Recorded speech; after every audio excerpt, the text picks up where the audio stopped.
for delivering results is an important dimension of organizational health. And I think that is a very constructive way to put it with regards to our public service, with regards to our own citizenry. What is expected of us? Who is holding the various arms of the state to account? From the elected officials, voters have to hold them to account, to senior public servants, generally speaking, elected officials, for the most part, we would expect hold them to account, and then they hold lower end public officials to account. But let's move on a bit, get a bit more philosophical. Having authority implies accountability. If you reject blame for failures under your watch, people reject your leadership.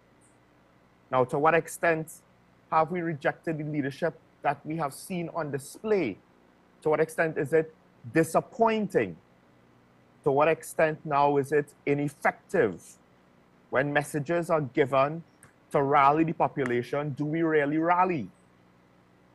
Maybe for a cause, maybe for a clear and present need, but with regards to long-term planning, long-term direction, a vision and a mission for our state, I don't know if we have that, especially when compared to our peers in the region. Last but not least, a little tongue-in-cheek, accountability is a measure of a leader's height.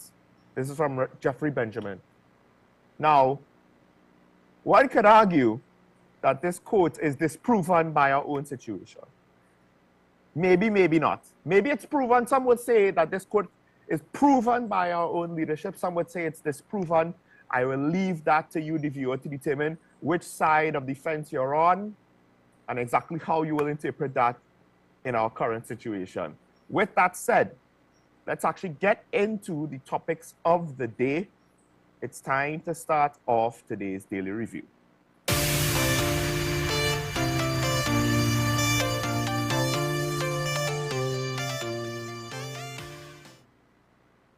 And while I'm not necessarily going to get deep into the conversations of all of the experiences that I had to bear witness to over the weekend, I do want to start off just mentioning some of the aftermath of the hurricane with regards to relief efforts here. First, the joint chambers, the joint business chambers, they have started the relief drive to get supplies to other Caribbean countries. We ourselves, of course, we're very fortunate here in TNT. The geography and environmental conditions tends to allow us to escape a lot of the negative consequences of these hurricanes coming through once the season starts. But the joint chambers, which consist of AmCham, the Energy Chamber, TCMA, and the TT Chamber of Industry and Commerce, they're looking to send relief efforts to the various islands. St. Vincent and the Grenadines and Grenada, of course, comes first. We're still looking with regards to Jamaica, how they will fare as Hurricane Beryl hits them. Now, in some cases, barges, yachts, and other boats, private vessels, commercial vessels, and the like, they actually came down to TNT to shelter from the storm, and some of the relief supplies will be sent with them as they return home. Damage assessment, of course, is being had. With that said, the joint chambers have issued a press release where they have information on 2 bank accounts, right, where we, TNT, can donate money.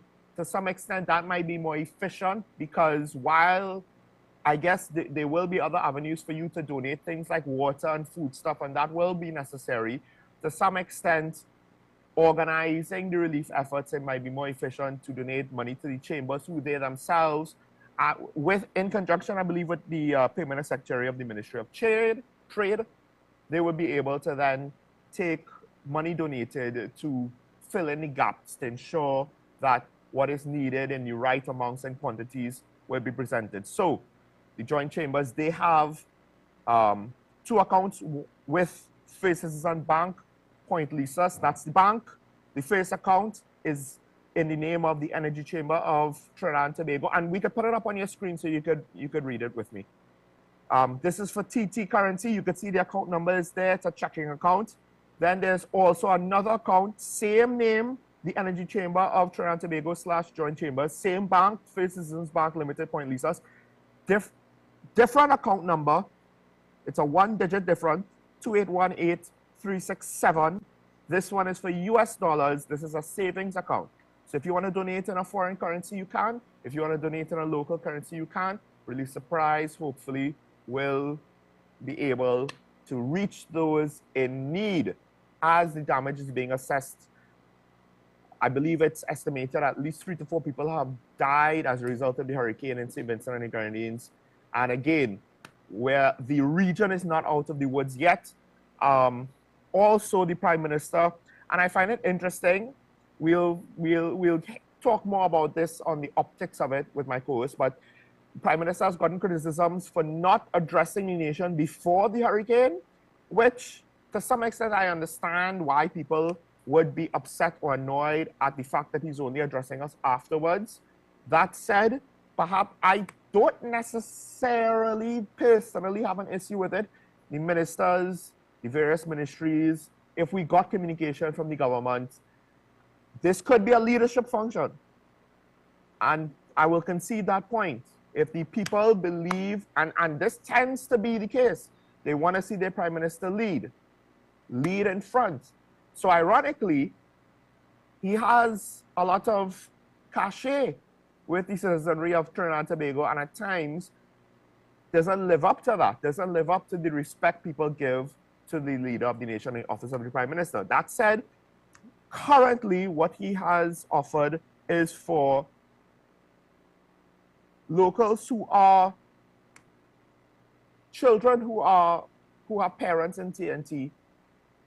He has allowed them to come into the country over the summer with regards to, you know, if their living arrangements have been disrupted, if their house has been destroyed.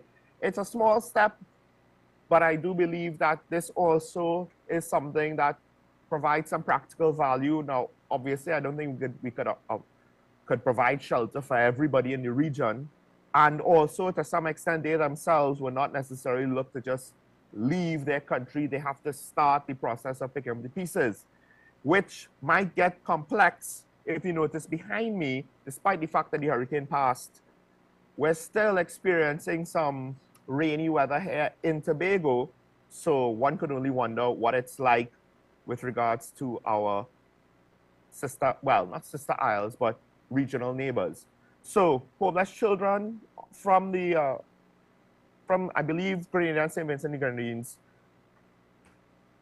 besides relief supplies, they're also being offered refuge. If they have parents here, someone to take care of them. You know, it gets very complex when refugee situations happen. Hopefully, however, you know, for the most part, people's private property is recoverable, hasn't been that damaged to that extent. But we've already seen some videos which imply, you know, not everything has worked out. I think, I believe it might be Greendot or in St. Vincent, the airport got its roof blown off.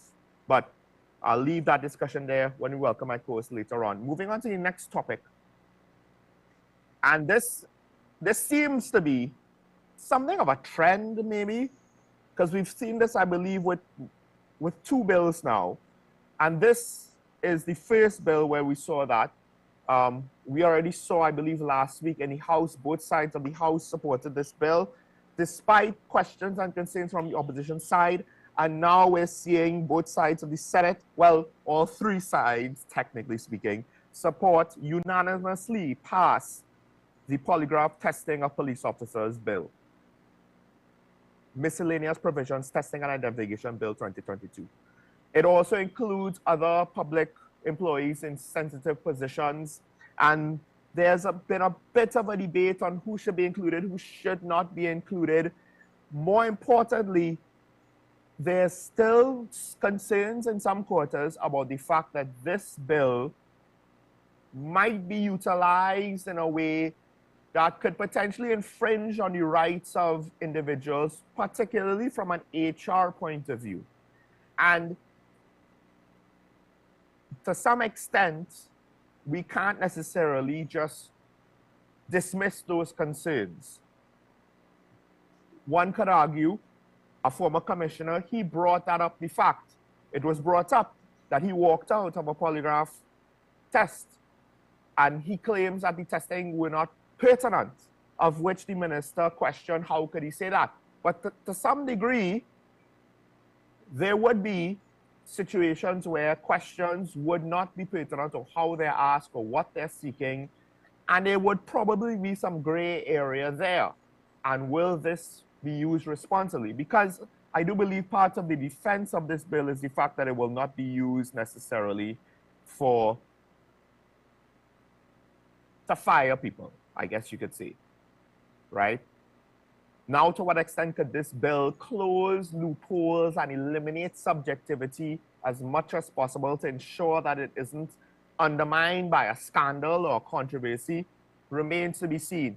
However, at the end of the day, I don't think anyone could argue the necessity with regards to introducing measures to try to weed out corruption, to try to weed out those who are going to act in bad faith. And at the end of the day, it's about holding people accountable. We already have polygraph testing for certain units, and we also have a trust and confidence problem in the police service by the public. So to some extent, while I understand that some of the fears, some of the concerns might come from the members of the police service and members of the public service themselves, I do think that it is reasonable to put more stringent measures in place, because it seems as though what we have currently isn't working. And I would expect, and maybe I'm going too far with this, but I'll say it, I would expect that any officer, for the most part, who wants to see things improve would generally, specific concerns aside, generally welcome things like this. But back to the original point, I do welcome, because it's this bill and it's a bail bill where you're seeing both sides of Parliament coming together, or in this case, the independent bench as well, coming together to unanimously pass legislation. And apparently even, you know, the opposition have concerns, the government will address and try to find some workaround, some fixes, some solutions, whatever, to address those concerns, hopefully without compromising the bill. And this is basically what Parliament is supposed to look like more often than not. And I'm thankful for all of the people who have criticized the lack of crime talks, the lack of coming together to deal with crime. I do not expect it was only just WESN, and it was only just those of us on Talking Point, AM Prime, etc. I don't expect that. I do wonder how many people were continuing to bring that up. But I think at the end of the day, I am happy to at least see this result, to see what may be a trend or may not. It could just be because elections are coming up. Everybody now is having to shift stance.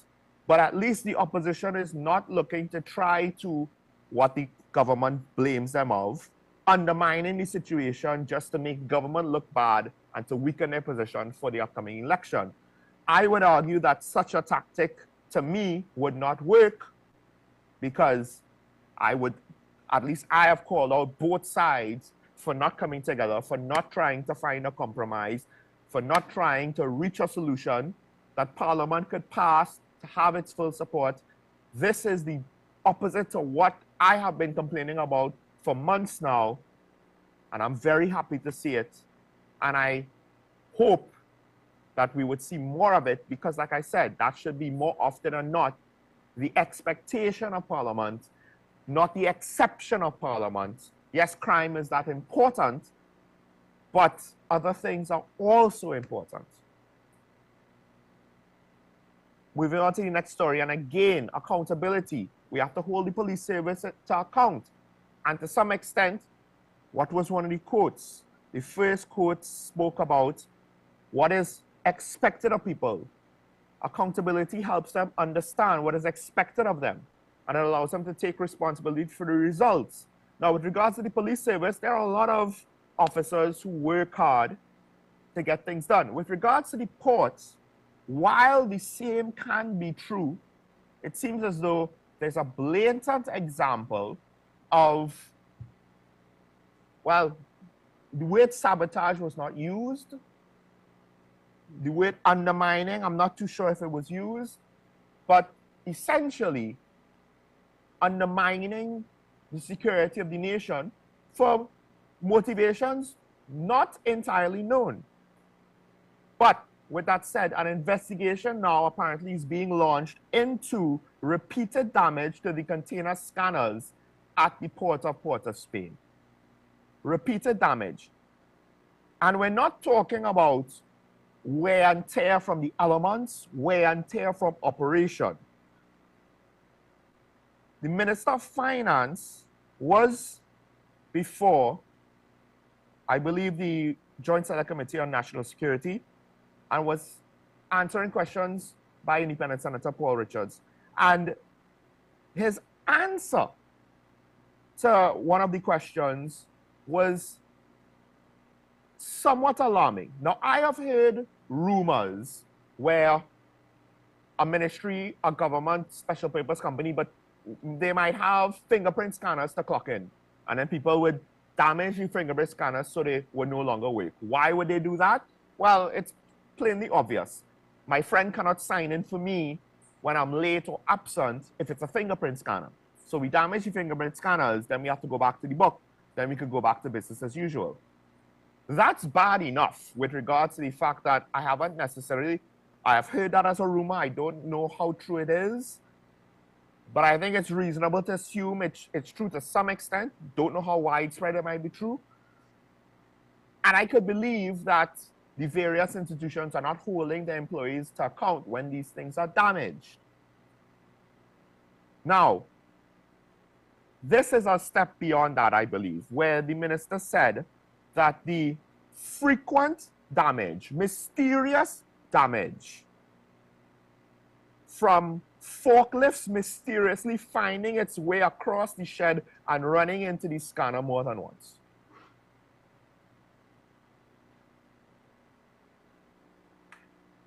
The first question of debate is, why are there not cameras to, I don't know, monitor these things? But more importantly, won't there be employees who are either responsible for operating the forklifts or responsible of operating the scanners? No one is being held to account.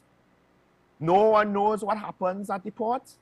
And we're not talking about, oh, they're trying to circumvent an HR function to circumvent having an HR accountability situation.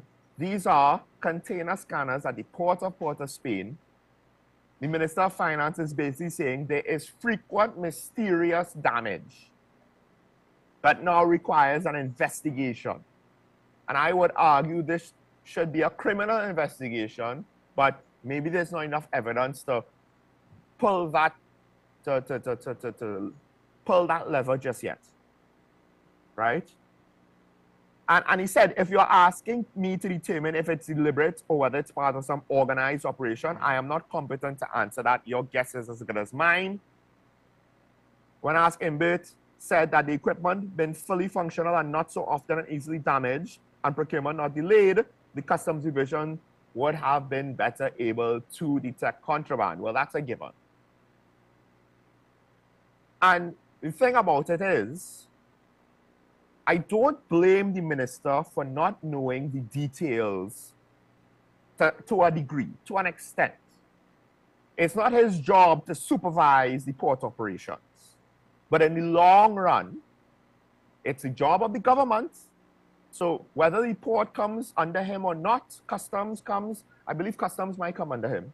It's the job of the government in general, in the long run, to hold the various institutions of the state to account. We elect them to run the country. They take the praise when things go well. But like one of the other quotes said, if you reject the blame for failures under your watch, people reject your leadership. So I don't, if this was a case where the situation was short-term, to some extent the minister could be excused, but the long-term aspects of it, and this doesn't seem to be something that's been happening overnight. That's where the government comes into play. That's where the ministers come into play. To hold the public servants to account, the senior ones who then hold the junior ones, right? But because the accountability chain isn't working for the most part, people get away with doing things like this, and now we need an investigation. This investigation has been in a long time coming. It's kind of late because we already have an illegal gun problem. Meanwhile, the commissioner seems to be focused on legal guns and legal ammunition. There's a case right now where the appeal court is holding its judgment in reserve. Tawfiq Ali is suing the commissioner. The commissioner has appealed, I believe, Justice Mohammed ruling, where he basically called her out, and I mentioned that on the show. He called her out for not doing her job. It got the Prime Minister involved saying, don't speak about policy. But the judge was basically saying, hey, she's not doing her job. At the end of the day, who's holding accountability of the job process? Now, apparently, in that example, the government is happy to leave the commissioner doing what she's doing because she might be doing it according to instructions. It might be the policy of the government to go after legal firearms holders, except pistol bullets from a gun dealer to private citizens is not going to work in automatic rifles. And if a gun dealer is importing automatic rifle ammunition, generally that's for the state. So there's a whole host of, this is what happens when accountability breaks down. But more importantly now, while the scanners are offline at the Port of Port-of-Spain, the commissioner is running around trying to deal with legal importation of guns and ammunition, which again might be a fraction of the crime if it could even be proven to be involved. They're looking at the Stanley John report, which was commissioned by the Police Service Commission. And perhaps to some extent, we're watching consequences of investigations being carried out half-cocked. But what's happening at the ports? In fact, the Minister of Finance, I believe, used the fact that the majority, according to, I believe, the government, of illegal firearms coming into the country was coming in through legal ports. That was their defense with regards to the Coast Guard leaving the borders unsecure. So this whole situation, I can't say what I want to say. But again, in the short run, I will say it's not the Minister of Finance's fault or any minister's fault, but in the long run, they are the ones to hold the port to account. And I would also like to point out, this is one of the reasons why I find the unions do not really do everything that they're supposed to be doing. Because if I was a union acting in good faith, I would not condone behavior like this. And you might say, well, oh, you want the members to sell out each other? Yes, because if this goes too far, what happened to Biwi and Petrochin maybe could happen to the Port of Port-of-Spain. Because I would think that if mysterious damage is constantly happening to container scanners, who knows who is driving the forklift? Could be port workers, could be custom workers, who knows, right? I don't know. But one would think that it would be in the interest of the union to have its employer operate at a level of reasonable efficiency. But unions in TNT, for the most part, most of the time, they don't care about that. They don't care how inefficient their employers' operations are going. They don't care what crimes might potentially be committed, what corruption might potentially be committed in the proximity of their members' workplaces or by their members. They don't care. So we can't look to them for leadership 99% of the time. And when they want to blame about how the government is wicked, I would like to hear Mr. Anisette, maybe his members had nothing to do with it. At least give us that. However, we would probably need an investigation to fully sort out who's at fault because it's mysterious.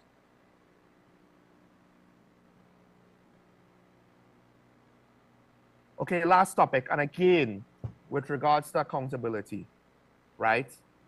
The HDC, they are basically continuing to go after tenants who have over $241 million, it's $241.7 million in outstanding rent. And this is not a new situation again.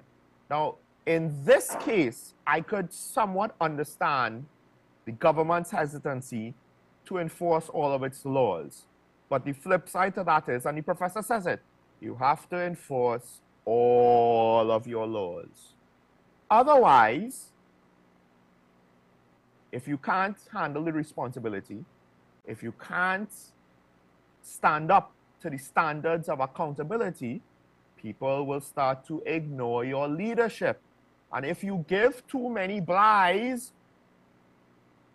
well, then people will look at the law as something that's more of a guide than a rule.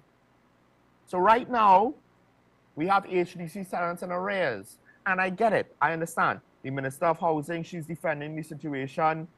The opposition is asking about evictions going on. But while it might seem heartless, at the end of the day, that's not the agreement. The agreement is not for the government to provide housing 100% for free. The agreement was when citizens got these buildings to pay whatever the rent is that they're supposed to pay. And in some cases, the rent is ridiculously low. But more importantly, when they don't pay the rent, when they don't live up to their end of the bargain, it makes the situation of the HDC much more difficult to continue meeting its mandate and to continue to meet the needs of the population. So they have their house, but what about other people who are looking forward to houses, of which $241.7 million potentially could have contributed to? Now, I get it. The government is looking at the situation. They don't want to evict anybody, but this is what leadership is, Minister, Prime Minister, Cabinet, members of the opposition, politicians of all parties. It's about making the unpopular decisions, not when you're forced to, because it's gotten so bad that it's no longer tenable, that you can't compensate for the losses, that you can't compensate for the corruption. But you make the tough decision because it's for the good of the country. We all live under social contracts. We all have to abide by certain rules and regulations. And when we agree to something, if we don't like the terms, don't agree to it. Don't try to have your cake and eat it too. Because at the end of the day, the people who will suffer the most are the ones in line waiting for this benefit, particularly the ones who are able to hold up to their end of the bargain. Now, with that said, there's a caveat to this. Because of the pandemic, because of the economic recovery, and other things that might have happened, cost of food going up, etc., etc. I understand that there will be some tenants whose economic situations might have forced them into this position. And this is why we can't just accept a bureaucracy, and this goes beyond now elected officials. This is the work ethic and capability, ability and merit of public servants up and down the board, appointed officials up and down the board, elected officials up and down the board. We can't afford too much inefficiency in the government because not every situation is under the same set of circumstances. Judgment calls usually have to be made to handle sensitive situations. It gets complicated. And we need people of good judgment and ability to deal with these things. Not just at the top. It's not just about who you elect. We also need to ensure that accountability is there for even entry-level employees, customer service reps, or whatever the term would be in the various ministries, that when they deal with members of the public, they will be able to deal with them professionally with a certain degree of courtesy, with a certain degree of of capability, proficiency in their job to know how to treat with that private citizen's problem or special situation. Because again, there are going to be a lot of different details. So with regards to this, there might be people who have reasonable grounds for why their rent is late. But will we have a robust enough public service that will be able to treat human beings like humans and sift those out with genuine needs from those who are trying to game the system? Because both things can be true at the same time, and the requirements to treat with both differently would then be necessary at the same time. We need to be able to differentiate the difference. With that said, let's take a break. When we come back, we'll switch gears back to, well, one could argue we didn't necessarily get the full hurricane experience, and we're glad for that. But that doesn't mean that we didn't get to experience some difficulties over the last couple of days. Stay tuned to Talking About on WSN. We'll be right back after this.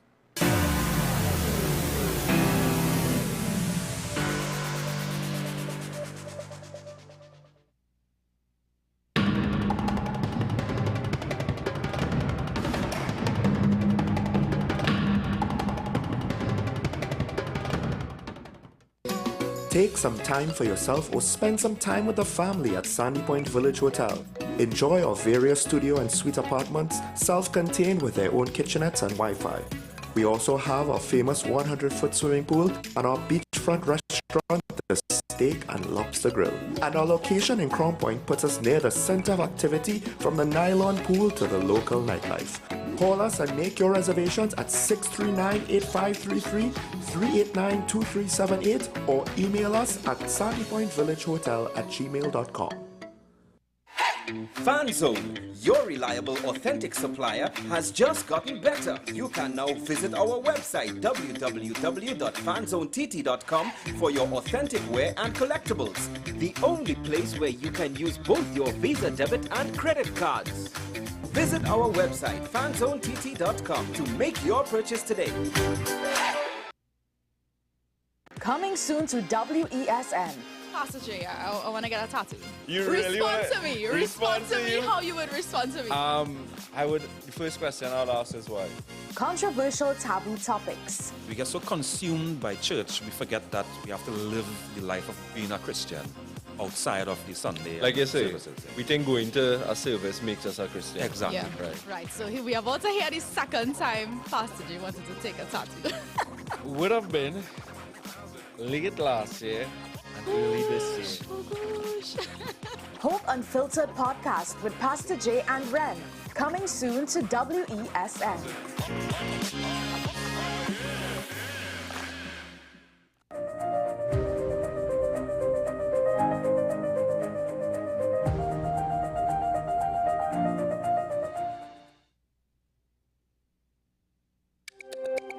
Every word, every line, every paragraph depicts a real moment in someone's life. A father, a sister, a mother, a brother. We at Newsday are dedicated to you, the people, and through independent, unwavering journalism, strive to always bring your stories to life. Because your stories are more than just words. Newsday, independent and credible.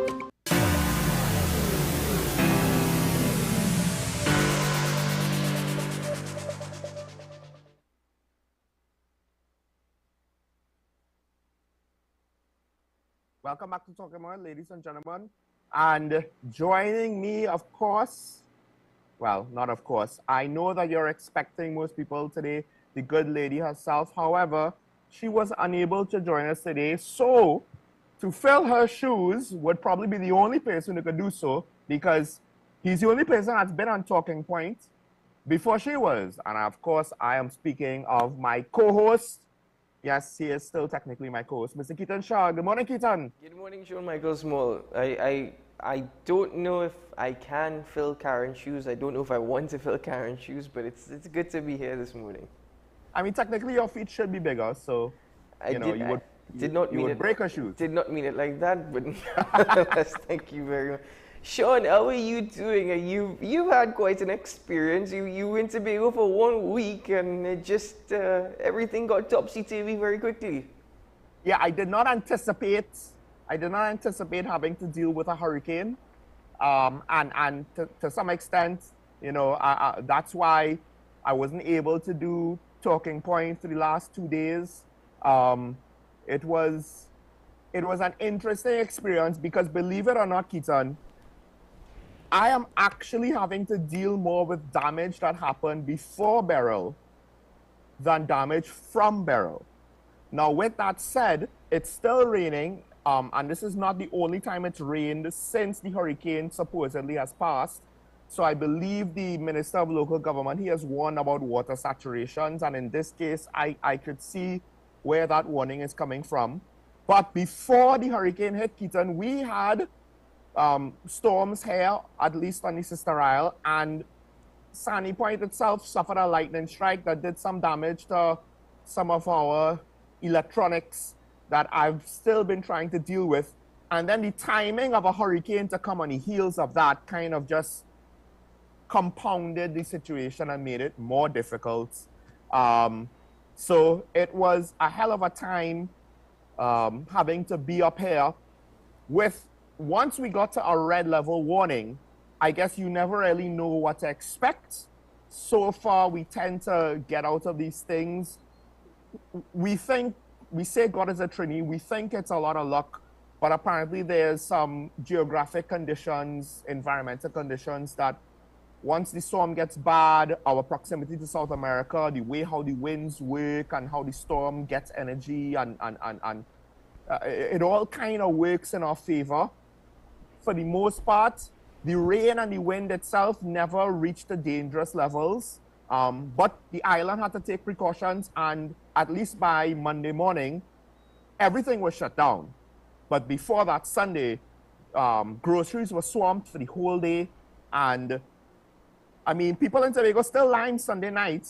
Sunday night was quite peaceful up until 2 a.m. Then rain started, but it didn't get violent. I don't know if you had similar experiences in Trinidad, Keaton. Well, with actually, the weather. not really. I mean, thankfully, you know, TNT was spared from the full brunt of Beryl the Peril, essentially, because we saw what happened to Grenada, to the dependencies off of Grenada, Carriacou and Petit Martinique. We saw the same thing with Grenada.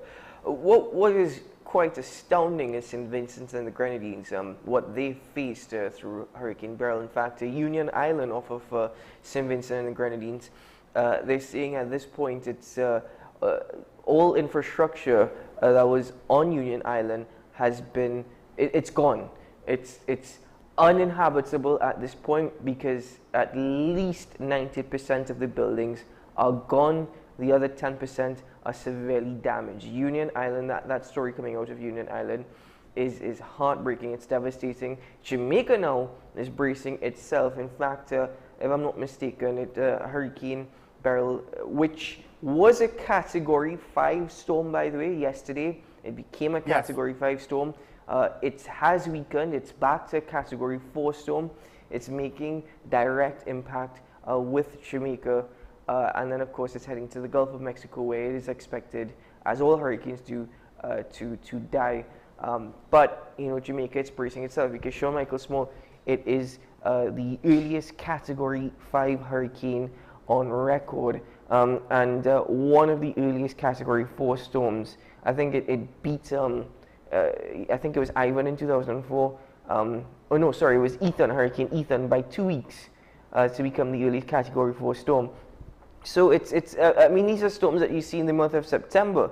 So the Caribbean is going to have to brace itself. We were told it's going to be a more than active hurricane season, but at this strength, it's incredible, remarkable what's happening. I don't think Tobago has been directly affected by a hurricane since Flora. Due to be corrected on that, I'm just saying I don't recall Tobago being directly impacted by a hurricane since Flora. But back to what I was saying about TNT being spared. Sean, what happened here is that Tobago was under a level 5 hurricane warning. Again, fortunately, they didn't get the severity of it TNT was under actually tropical storm warning as well, which was orange level. We were actually orange level, so we didn't quite hit red.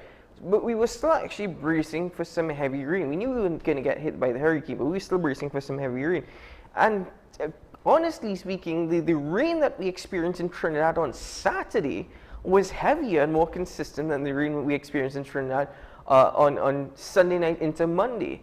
It was quite heavy on Saturday, very, very heavy rains on Saturday. But we did not experience what we were anticipating, what we were expected to experience on Monday. Thankfully, that was good in a sense. What has happened though is because of the saturation, I know that the minister spoke about the level of saturation in the soil, we still experience flooding.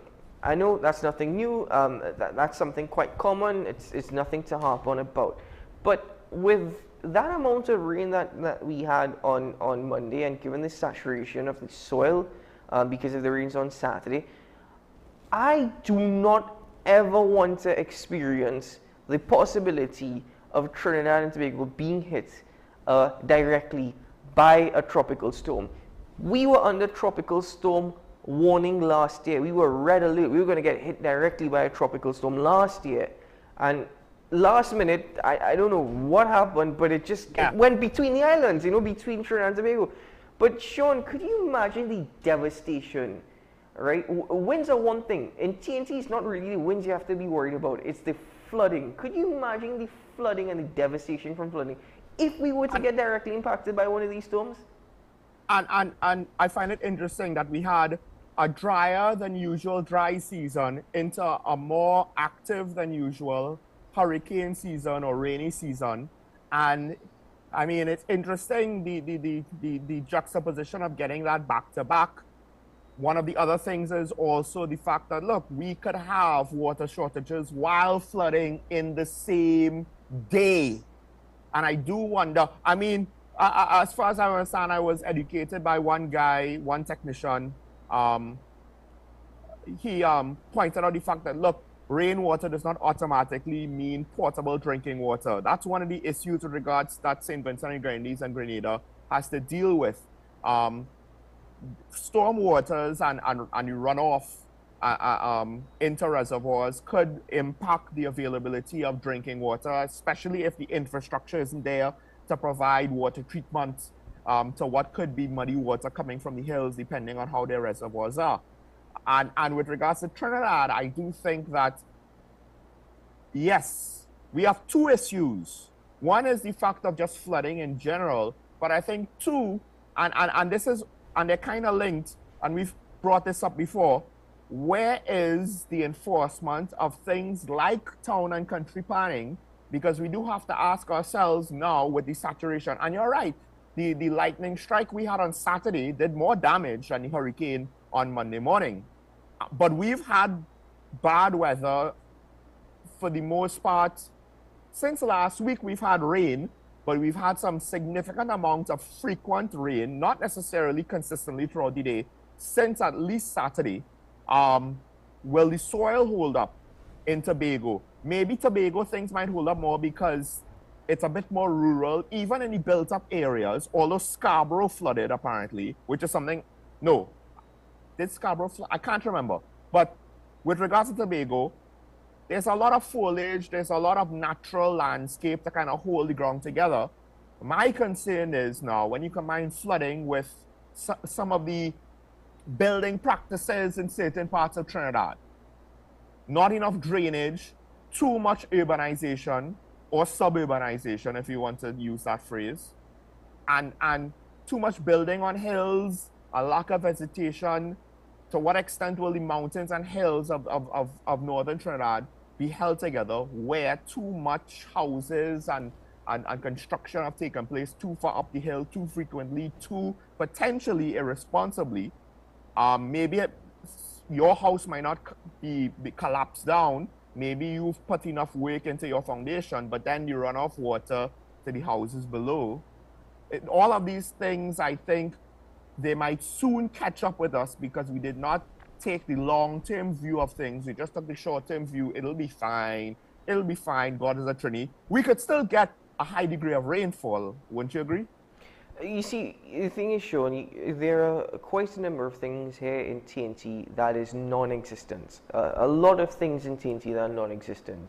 And two of those things are one, drainage, and two, town and country planning. Stressing more so on the planning part. Stressing more so on the planning part. The organization itself exists. The planning doesn't exist, and we know the issue with our drainage. And I want to answer your question, but I just want to first say that, the communication on the part of the Ministry of Local Government and Rural Development, the communication at least, hearing even from the Minister of National Security, hearing from the Minister of Works and Transport, in light of what we're experiencing and what we saw happening all too quickly, I thought they did a decent job.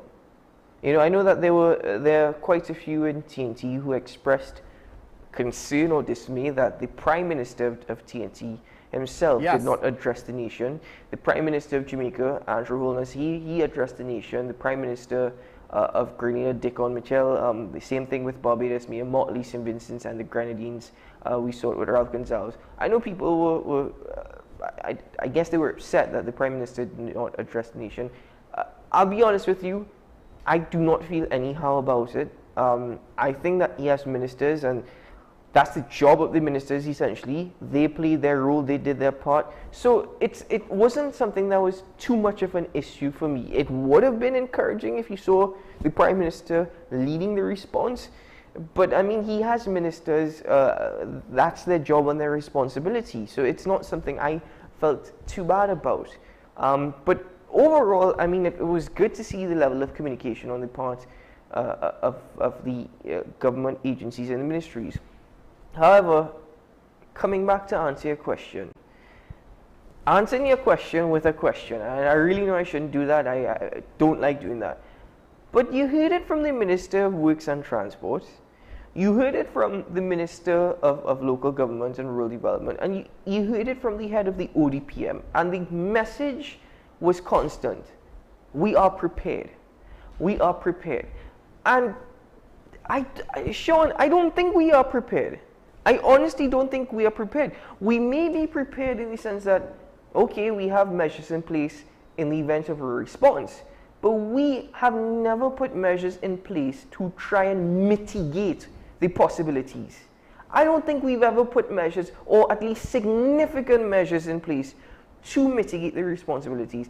The attitude that God is a Trinity is something that okay, great, we are fortunate that we haven't gotten a direct impact, but we cannot keep betting as we do.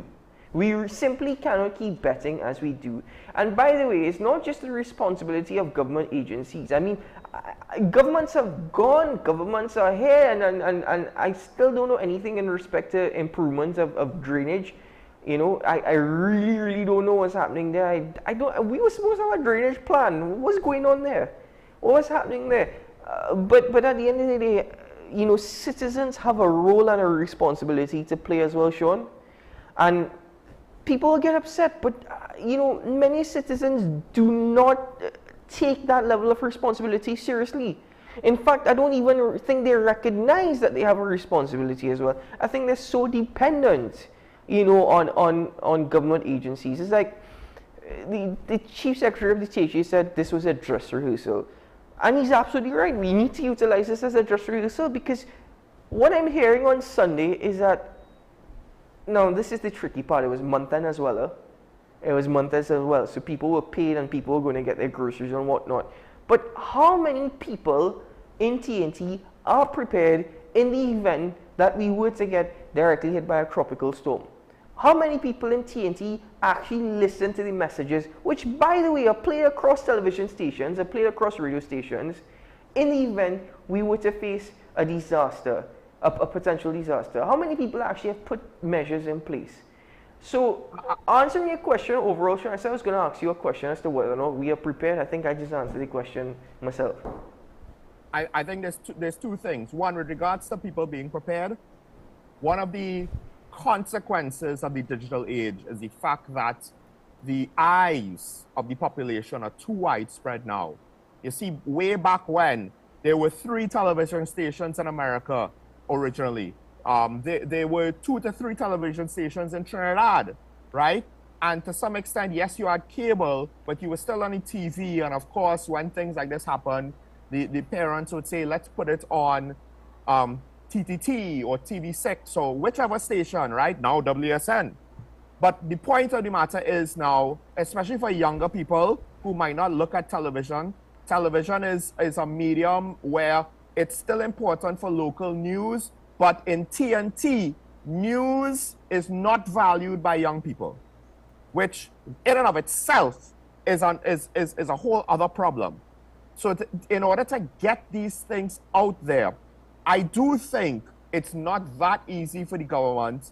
However, with that said, I'm not sure if they're really putting any effort to go beyond, well, this is what we normally do to get it out there, so we'll do it, to try to figure out a way to change that situation, because it's not just emergency broadcasts that don't necessarily get out all of the information to the public. It's a whole lot of other information that the government is trying to disseminate to the population that doesn't always get there, right? So that's part of it.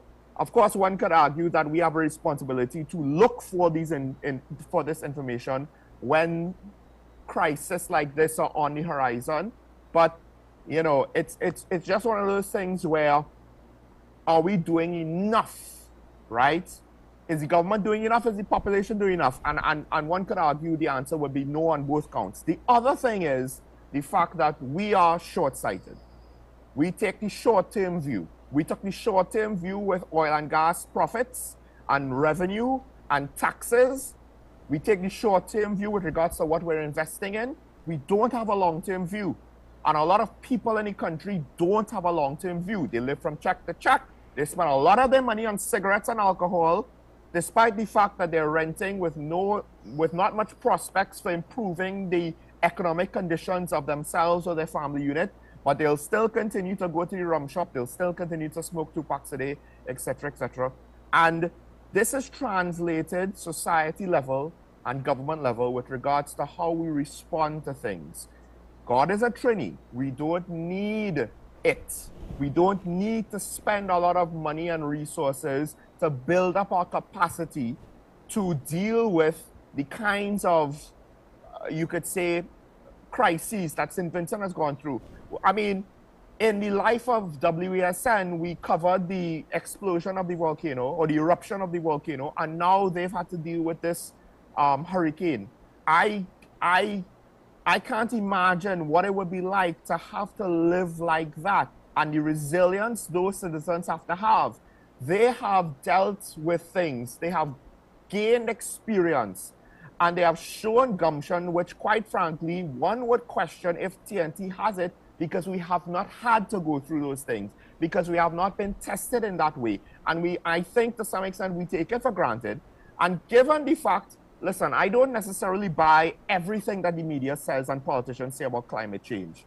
But I think it's foolish to think that the weather is not going to be able to show us more extremes and to change on us when we least expect it and hit us in ways that we're not accustomed to.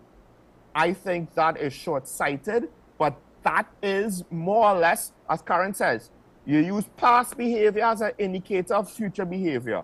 And where have we really built up our capabilities? Look, our water supply was interrupted due to rainwater and floodwater going into certain reservoirs. But then on top of that, there were electricity outages, 29 in Tobago, 20 in Trinidad. And as Steve Alvarez laments, WASA depends on electrical pumps to pressurize their water network. If we lose electricity, we will lose water. And then, of course, private homes with their own reserve tanks won't be able to easily access their water reserves. Depending on where their tanks are situated, they might still be able to literally, physically scoop them out of the tanks. But to some extent, could we deal with even slightly more of a violent storm? It might be a serious slap of reality in the face if Hurricane Beryl actually came closer to Tobago, which it very well could have, we take it for granted that it's not going to. But I will say this, in Tobago, I think a lot of people took it seriously. Like I said, water supplies, candles, these things were selling out over the weekend in preparation for Beryl on Monday. So, but I don't know to what extent that is widespread. I don't know to what extent young people took it seriously. Some did, some I don't might not. think, Sean, I don't think that it should get to that point with on the eve of a major impending disaster that people are rushing to, get those products, which are things that need to be stocked, prior to a hurricane season, or at the very least beginning of a hurricane season. Now, again, it's a bit difficult because the nature of things in TNT now, it's very, people are facing a difficult economic reality. It was month end, so that's when people did get, money into their accounts, of which they probably would have utilized to purchase a lot of these items. But just a little bit over time, you build it up, it helps. That being said, I think for me personally, my messaging this morning is it's not one of criticism, because at this point we're in the middle of a hurricane season, and the very first month of an active hurricane season, we've faced basically, as the THA chief secretary said, a dress rehearsal. It doesn't make sense at this point, me going on and on about town and country planning. It really doesn't make sense about me at this point going on and on about drainage. It's at this point we're in the middle of it. It's not going to make much of a difference. I would always have my opinions. I will always want to share my opinions, but my overall messaging this morning is for the citizens of TNT. You guys know the reality. You guys know what TNT faces. We can have light rain that is consistent over the course of an hour, and we have floods. Citygate, you guys, many people travel and utilize maxis and buses. Citygate floods, South Key floods. You understand that this is a norm. Light rain consistent over the course of an hour. You face that reality, and because of that, Trinbagonians, my message overall is for you to take some level of personal responsibility and prepare. You need to prepare. You need to do your part. Whether it be taking care of the environment around you. With all this, Sean, we have a dengue outbreak as well, which we haven't touched on. Right? With all Sorry, what was that? With all this rain and saturation, we also have a dengue outbreak. Which is why it's very important for people to look after their surroundings and their environment. And do your part in preparedness. Do your part in preparing as best as possible. Well, Keaton, speaking about being in the middle of the hurricane season, it's now started, and there's another storm that we're waiting, anticipating to see how that turns out, that might form by Wednesday. And looking at the estimated path, at least right now, northern Trinidad and Tobago is in the cone of possible paths that storm might take. It doesn't even need to be a hurricane. You said it yourself. We just need consistent rain. And it seems like we're still experiencing showers from the tail end of Beryl and the storm systems that are surging through. I guess to some extent, the concerns about saturation plus flooding plus landslips, we're not out of the woods yet with regards to a continuation. And Beryl is B. There's a whole alphabet to go through, right? Theoretically, throughout the year. So I do find, as much as you don't want to criticize, I think harsh lessons need to be learned before, well, maybe not harsh lessons. Harsh criticisms need to be said, because it's easier to live with that than actual harsh lessons. But you might be right, it might be too late. The harsh lessons literally might be within a couple of weeks away. It's not that, it's not a matter of not wanting to criticize, is that it's more so important at this point, stressing the lessons of, at this point, in the middle of all, if there's still some things that you can do to mitigate any negative effects with this, it's something that you need to do. Again, I don't want to label the entire population this way, but I don't find that we take pride in our environment. Personally, I do not think I don't think we keep our environments clean. I don't want to say that we are a dirty people, but we certainly sure as hell ain't clean. I mean, come on, everybody, we will litter bugs. And that's the thing, you spoke about cigarettes, and the simple thing when you buy a packet of cigarettes, you know, and you unwrap that cigarette, the plastic wrapper, people throw on the ground, you know, and you might think, oh my God, this is little, this is nothing. It builds up. If you have 100,000 people in Trinidad purchasing a pack of cigarettes every day, and that same piece of plastic is thrown on the ground, it builds up somewhere. So, you know, I don't think we take pride in our environment. I don't think we, I put it this way, Trinbagonians need to help themselves, right? And you have every opportunity to do so. It's whether or not you really care. And I get the impression a lot of people don't. That's a lesson I'm really trying to drive home. Forget my criticism of everything else this morning. Do your part. Do your part and prepare as best as possible. Keith, and just to show you how much we don't care for our environment, we laud, or at least the ministry and some stakeholders laud all the cruise ship visitors coming into the port of Port of Spain, right? If you've ever taken the ferry and looked out the window, you would witness all of the trash that's just accumulated in the waters in front of the port. I understand. It's not that people normally go swimming in a port, and I get it, a cargo port is going to not necessarily look perfectly clean. But at the same time, this is where visitors come in, and we're not even willing to try to have our appearance to foreigners, right, look good. It's one thing if we ourselves are living in our own mess, but we're not even willing to give the appearance of some sort of, well, consideration to the environment. And I think we're squandering a lot of what we have with regards to that. But c'est la vie. Sure, Mike, I just want to take a break here on the program and return. Ladies and gentlemen, John and I have shared our thoughts and opinions. So we are asking you this morning, might be redundant, answers might be obvious, but I'm asking you your opinion, ladies and gentlemen. Is Trinidad and Tobago prepared for a major disaster, such as a hurricane or even a tropical storm? Do you think Trinidad and Tobago is prepared to deal with that? Share your thoughts and opinions with us after this break. We'll return and the phone lines will be open.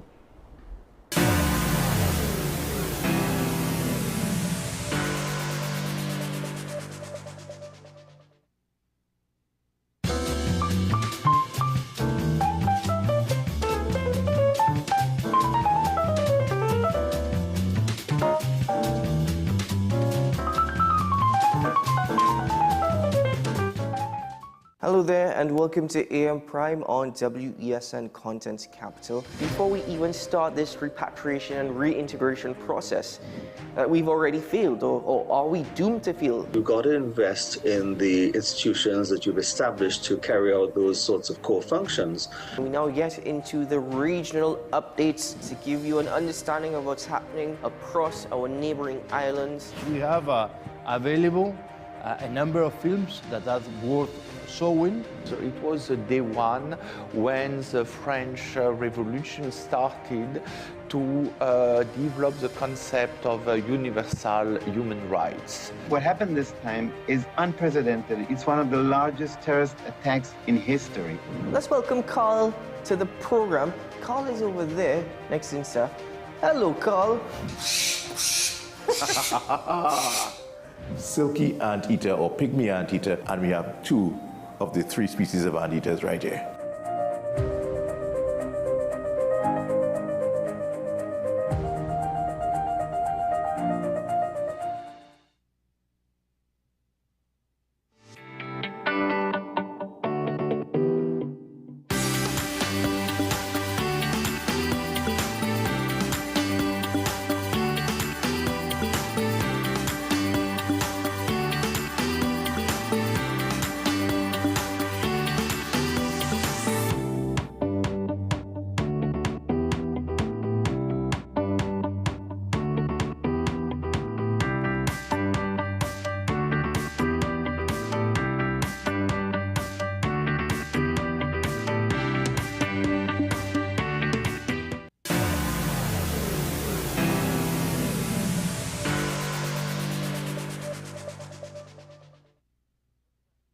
Ladies and gentlemen, thank you for joining us this morning. Sean and I have shared our thoughts and opinions. The question that we are asking you is, do you believe that TNT is prepared in the event of a major disaster?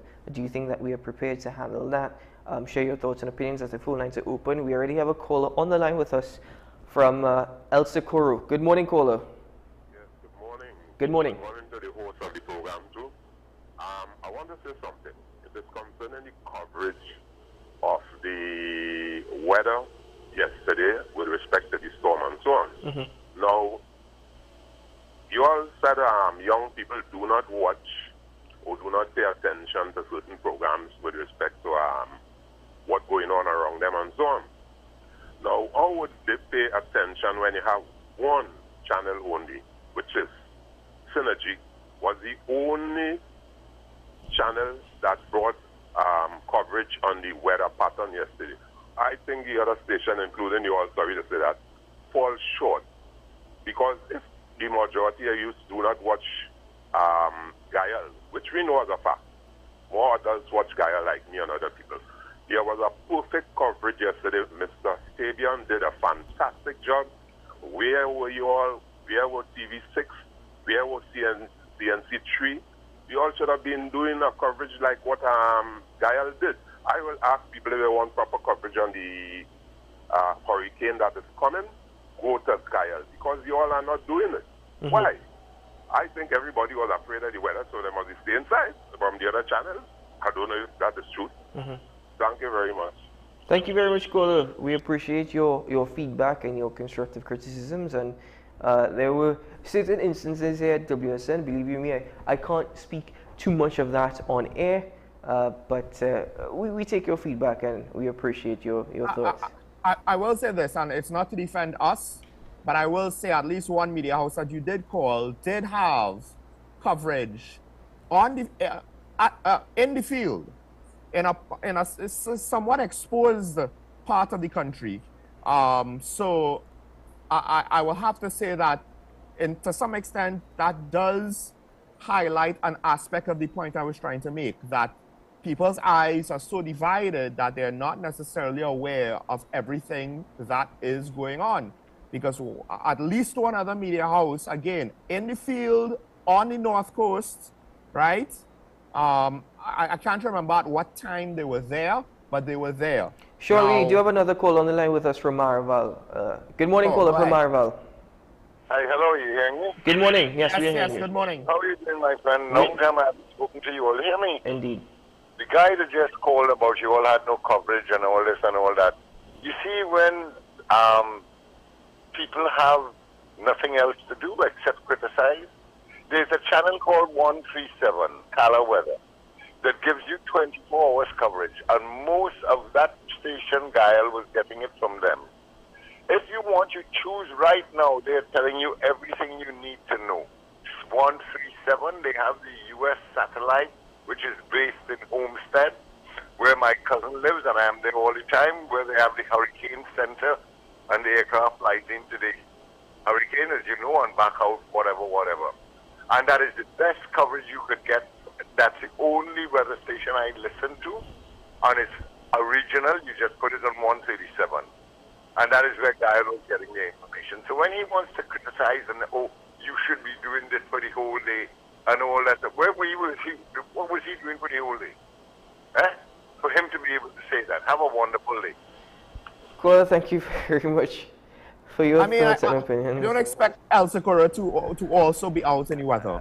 It's not that. I mean, we do have a responsibility as journalists, and I understand both sides. But I will speak plainly. I didn't want to, but I think there's absolutely no harm.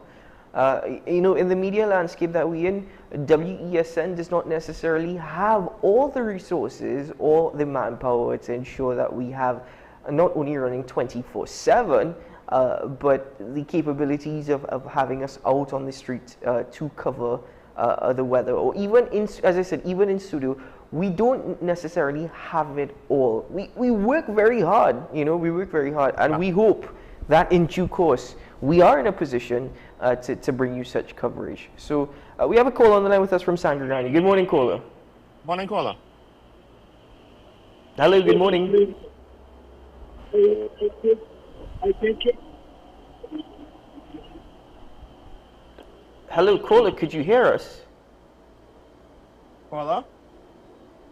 Yes, I'm here. All right, caller, please go ahead with your contribution. I take it the point you made. Individual responsibility as a society.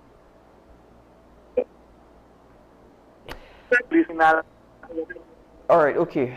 All right. Unfortunately, caller, I am going to cut that call in particular because we have other callers. We weren't hearing you too clearly. The call, the connection was terrible. You were breaking up. So I do apologize. If you can call back in, we would like to hear from you. So please do. Hopefully the connection is better. We have a caller online with us from Tobago. Good morning, caller. Good morning to you. How are you doing? Good morning. We're doing well. How are you? I'm blessed and highly flavored. I am a national of the country, and I'm visiting Tobago. So I got to understand what was going on. Okay. I was in I visited the Crown Point area. So, but I wake up 5 o'clock in the morning, open the doors of the guest house I'm in, and enjoy the wind and the lovely rainfall, because I don't get that where I'm from, where I live, right? And your question as to if Trinidad and Tobago is ready for natural disaster, I don't think they're ready for anything. Whatever is hindering progress here in the Twin Republic, I don't know if it's, you have all these, I don't know what you want to call them, in certain positions, and they're just blocking, development in the nation. Things like Uber, right? I travel the world. I pick up and I call an Uber. Sometimes a Trini picks me up, working in the country. And I said, why can't we have things like Uber? I don't think Trinidad is ready for anything. I don't know what's causing this stifling of economic growth, infrastructural growth. Not ready for anything. Just my opinion. Thank you. Thank you very much, caller, for your contribution. Thanks for sharing your thoughts with us. So we've had 4 callers. The caller, though, from Sangarani was a bit unfortunate there. You're the first to answer the question, so I'm going to once more, read the question for you. It's simple. Do you think? And please don't feel like you're spitting in the wind by answering this question. Just copying a line from a regular caller. Do you think that TNT is prepared for any disaster that can hit us? As example, Beryl the Peril, as I'm calling the storm. We were very fortunate in the end. Thank you very much, caller, for sharing your thoughts and opinions with us. But again, the phone line's open, and you can contribute to the conversation indeed. We have another caller on the line with us from El Socorro. Good morning, caller. Hello? Hi, good morning. Yes, morning again. I did not mention anything. First, I just want to clear up something. I did not mention anything about anybody should be out there holding covering anything. Okay? Right. The second caller mentioned that. With respect to resources, I think Guyana has the least resources in all the channels. Okay? So I'm clearing up that. Now, I want to say something about the flood in front of City Gate. This is something I speak about on the media already. That flood in front of City Gates also carry cases with it. Let me tell you why. If anybody know about plumbing, watch the sewer covers and see how they're bubbling. Now, the treatment plant in Sealas is not capable of absorbing all this amount of load from storm water that people cutting the sewer line and putting the storm water into the sewer system. So it causes a major problem because I believe the sewer treatment plant had a short of certain parts because it was not built for that. Now, if the mayor and WASA, I call WASA about that, they try to find out a set of things from me, I cut them off. If the mayor of Port of Spain and WASA will stop, right, people from connecting the storm water to the sewer system, it's going to solve a little problem because the sewer main on Charlotte Street is very small. It was not built for that in the past. So I am asking the mayor to go around and inspect buildings and let them cut off the storm water from running into the sewer system. The sewer system was designed for sewer coming from buildings. Okay?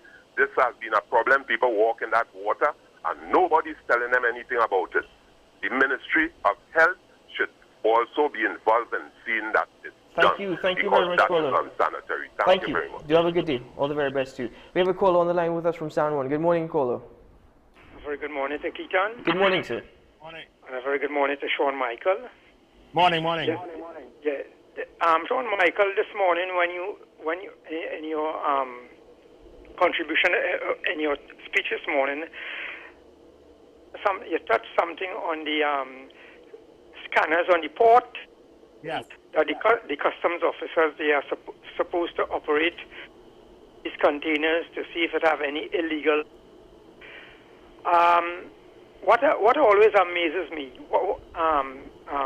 Keaton and Sean Michael, one entity that people always seem to overlook when we are talking about the scanners on the port.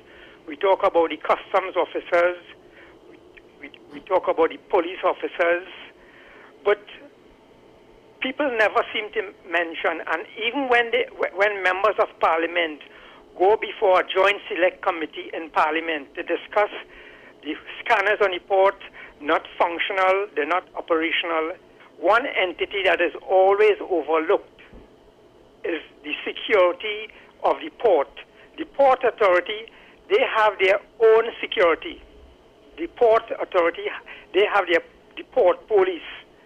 And I am wondering, where do they fit in all of this? I mean to say, we cannot have an entity, an outfit, and you're paying salaries to hundreds of workers as Port Authority officers, police officers, for want of a better term. They are the police for the port. Where do they all of this? I mean, this can't be Port Authority officers. I used to be on my working career, and they drive in from one end of the port to the other in air-conditioned cars. Absolutely, we have all of this pilferage on the port. A gentleman watching it. All right. Okay, cool. I'm going to end it there. I do apologize. Yeah. But I heard your point. We do have other callers. That's why. So we will respond to you in a moment. But we do have a caller with us from San Fernando. Good morning, caller. Good morning, Sean. Morning, Keaton. Good morning. Morning. Let me go back quickly to what you spoke about, Sean, when you with the exchange between Paul Richards and the Minister of Finance yesterday. Mm-hmm. And it takes me back to the last Joint Select Committee that McDonald Jacobs was on, where they had the customs there, they had immigration there, and that is where the information was relayed that everybody is bandying about now, that that illegal firearms were coming through the legal ports, and that is information that they were told by the U.S. authorities. So that is not information that's coming out of our national security apparatus. That is information that is coming out from the U.S. government that's telling us what's happening in Trinidad and Tobago. So, likewise with those scanners that they're talking about, let me say this, on that particular program, the head of customs at that time, I talking about that was a couple of years ago, said that even with the scanners working, that they were doing the average. They have about 300. It was a little over 300 containers a day that needed an inspection, and the scanners were only doing about 30-something containers on both ports. So the scanners working is, even if they are working, there is still a serious security issue within the port facilities in this country. You understand? And let me also say this quickly. That the issue with, okay, Keaton, we're not prepared. I'm going to answer Keaton's question one time. We're not prepared. The issue is within the Caribbean, the Eastern Caribbean, which is standing up bare on top of a hill, ready for any storm to come and devastate any one of these islands, including our two. You know, we have not decided that we are going to change after Hurricane Ivan passed, right, and mashed up Grenada in the early 2000s. You know nothing has changed. We are still building the same way. We are still building. There has been no code change in terms of roof. When I looked at the devastation in Caracas and Petit Martinique, some of it from vloggers, and you're actually seeing how the roofs are being torn off. This is the same thing that's going to happen in Trinidad and Tobago if we get a system like that. And I don't know what is going on with CARICOM, and I'm looking at CARICOM. This is a regional thing where we are subject to these storms on a yearly basis, and they have not taken any steps to say, we need to change the building codes in our islands. Point Have a taken, good day, gentlemen. Point taken, caller. Thank you very much. Do have a good day. A very, very good point, actually, in respect to building codes. It comes back to the point about town and country planning locally, but regionally, it's an issue as well. There is an issue with security on the ports, by the way. I think that's understood. But to the call from someone previously, where you were speaking about port security and port police, I hope I am not misunderstanding the point that you are making. And if I am, please pardon me.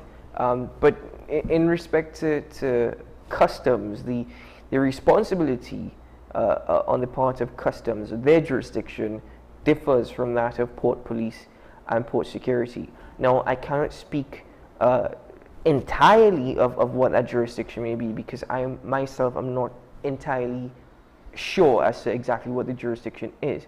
But from the very, very basic knowledge and understanding that I do have of it, the jurisdiction of customs versus port police is different.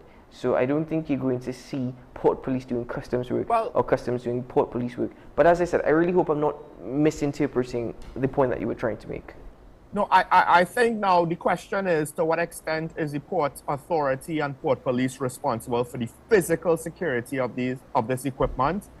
And generally speaking, when one could argue, you have port workers, you have the workers of the port that actually do the actual work, customs officials and the port police, they don't report to each other to some extent. One would think if things were working properly, somebody would intervene in some way to prevent mysterious damage by a forklift that apparently happens on a repeated basis or repeated enough basis. So I hear what the caller said. I think to some degree it does make sense, but we don't even know exactly who is committing the damage. We just know it's potentially a forklift driver. It might not even be an official forklift driver. We don't know what group of employees, if it's customs officials, if it's port workers, maybe security officials, port police are turning a blind eye to something. And I find it somewhat ridiculous that this is how our port is operating. With regards to the building codes, I'll just say this. What is going to happen to Diego Martin, Maraval, Cascade, depending on how far constructions on the hill goes? When is it going to be too much? And when is the drainage situation in Port of Spain, Woodbrook, right? All of we reclaim land to build on the reclaimed land. That's fine.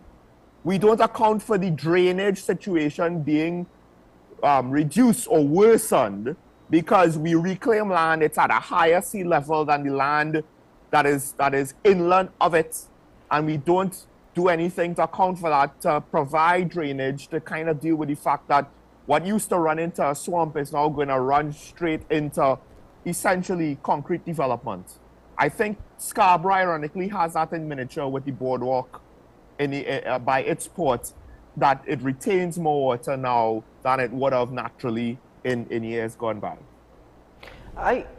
We have a final caller on the line with us this morning from San Fernando. Good morning, caller. Morning. Good morning. Morning. Morning, gentlemen. Good morning, sir. Go ahead. Yeah. Regarding the customs doesn't handle any equipment in the port. All the customs has is one red pen. Thank you. Is that it, caller? They don't drive, they don't repair, they don't damage. Okay, cool. There are lots of other there are lots of other people who have access to the port. Other than port workers, custom workers, there are people, clerks, there are people, stevedores, there are other people, strangers to the port. Okay. Thank you very much. Thank you for your time. Well, thank you very much for the callers for your contribution this morning on Talking Point.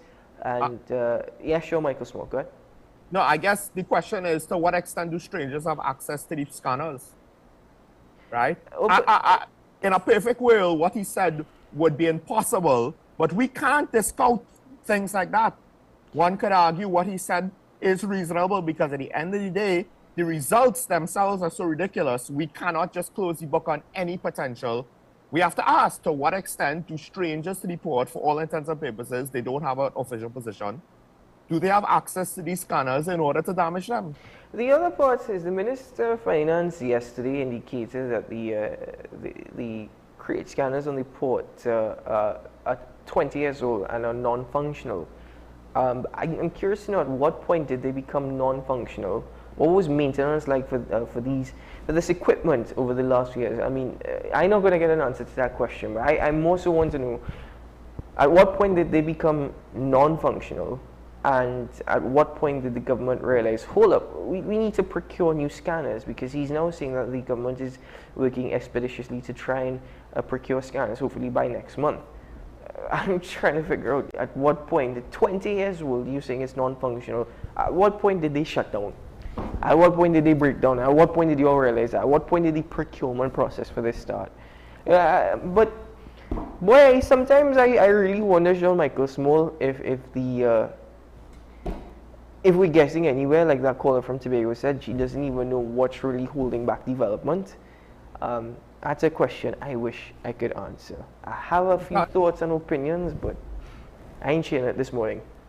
Keaton, I'll go back to a point I made originally. Short-term thinking. Because now, look, we've reached a point where we need port scanners. We need to potentially spend more money with disaster preparedness. We need to spend more money on our water supply and to potentially make it more secure and robust in times of disaster, etc., etc. One could argue with the electrical outages, you know, to what extent could we do more to improve that situation, both in general and in case of a disaster. We probably need more money to education, to the police, to the justice system, to the judiciary, to the office of the DPP. But where is this money coming from, Keaton, when we're already at a deficit and we had to issue a 10-year bond at 6.7% in order to finance the deficit of just this year alone, as well as the shortfall in foreign exchange, because we did not have proper long-term planning in the past, and there's nothing to suggest that we're going to get it in the future. It is what it is, unless we change it. And are we willing to change it? Well, we'll try and answer that question for you tomorrow, ladies and gentlemen. That's it for Talking Point. Thank you very much to the callers once more. Sean Michael Small, stay dry. I will try, but that's exceptionally hard as the showers continue. But folks, Keita Shah on Talking Points. It's a something good coming from Hurricane, right? A rare occasion to celebrate. Anyway, Sean, keep well, take care, and we'll speak again soon. Everybody stay safe out there. Bye-bye. Ladies and gentlemen, do have a good day, and we'll see you again very soon. I'm Keaton Shaw. Bye-bye.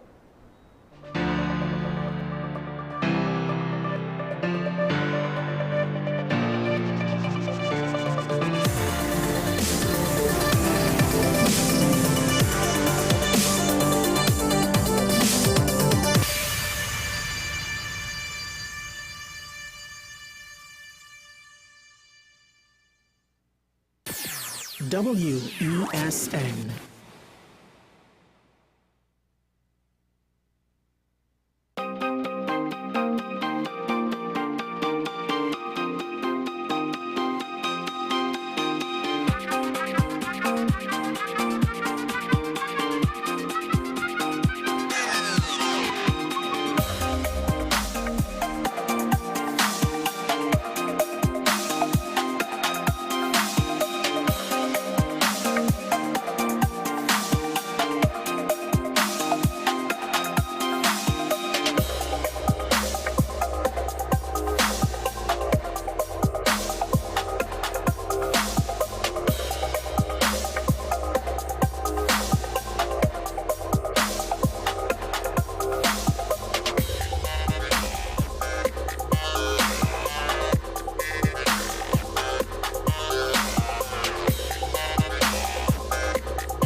Take some time for yourself or spend some time with the family at Sandy Point Village Hotel.